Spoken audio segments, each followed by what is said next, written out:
Hey there! Today we will be looking at the core components of the Flow Builder, and I will walk you through every of these components to get you started in the Flow Builder. Let's start! Once you enabled the Flow Builder, you can go into the Flow Builder and create your new flow from scratch or from templates. I already created a few example flows for this tutorial, so we can get started easily. First, we're going to take a look at the Data Selector within the Flow Builder. The Data Selector allows you to insert values from other components within the Flow Builder. In this example, I will show you that we've already created a flow where the trigger is a new file, and then now we want to use some kind of value within that trigger, and we can use this Data Selector to select the proper value we want to use. Once you started creating a flow in our Flow Builder, you most likely would like to capture a document with one of our models. Some of the cloud storage flows have a switch toggle which allow you to include the file content directly in the output. As you can see here at the Google Drive, you can include file content which then outputs the actual file content. Once you toggled this switch, you can use the Data Selector to include the file content like you see here. However, some of the cloud storage components do not have this toggle, such as the OneDrive component. In this flow, you would have a trigger, which is the new file. To actually get the content of the file, you would need one extra component, which is the download file component of Microsoft OneDrive. This allows you to get the content of the file and use it in the rest of your flow, such as the document capturing financial model. Next up, I want to walk you through using loops within the Flow Builder. This can be used, for example, when you would like to iterate over line items of an invoice. In this case, we are using the document capturing to extract information from an invoice. We will get 6 line items, and for every line item we want to add a row into a sheet. To identify on what kind of items you can loop over, you can open the Data Selector, expand the data you find in here.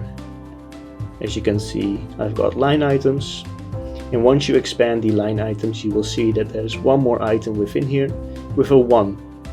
This means that this is the first item within this list of items, so you could use this to loop over items. Make sure you insert the line items and not the first item within this list. Once you've inserted the items, you can test step, and as you can see, it will output the data of one item. For every line item, I would like to insert a row in here, which you can use after the loop. In here, you can identify what you would like to input by, again, using the Data Selector, expanding the item from the loop, and then inserting the correct value you would like to add in this row.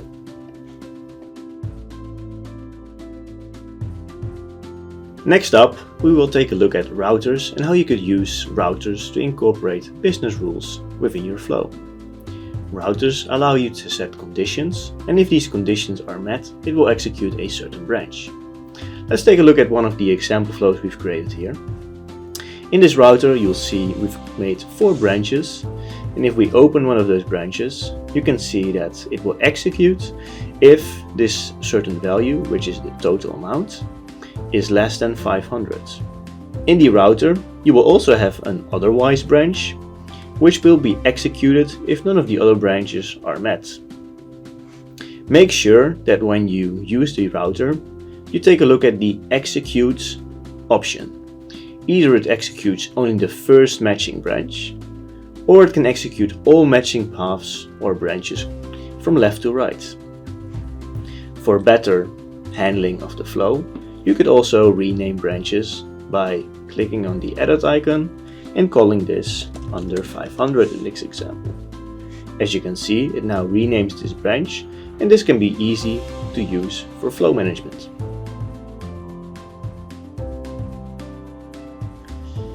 Next up, we will be taking a look at subflows and how you could integrate them within our flow builder. Let's take a look at the example that we created in our flow builder. We have the webhook as a trigger and a webhook return response, where we want to immediately send a response to the call we made in the trigger. However, in the middle we are calling a subflow, which allows us to do different kind of actions which might take a little longer. As you can see, you've got multiple options. For example, the wait for response, which allows you to either wait for a response and reuse the response in your flow, or in this case where we don't want to wait for a response and we want to continue the flow on its own.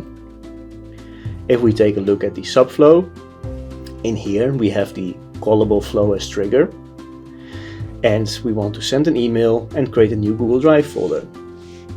To make sure we can do these things apart, so in parallel, let's say, from the original flow, we're just calling the subflow and then returning a response. So I hope this was helpful.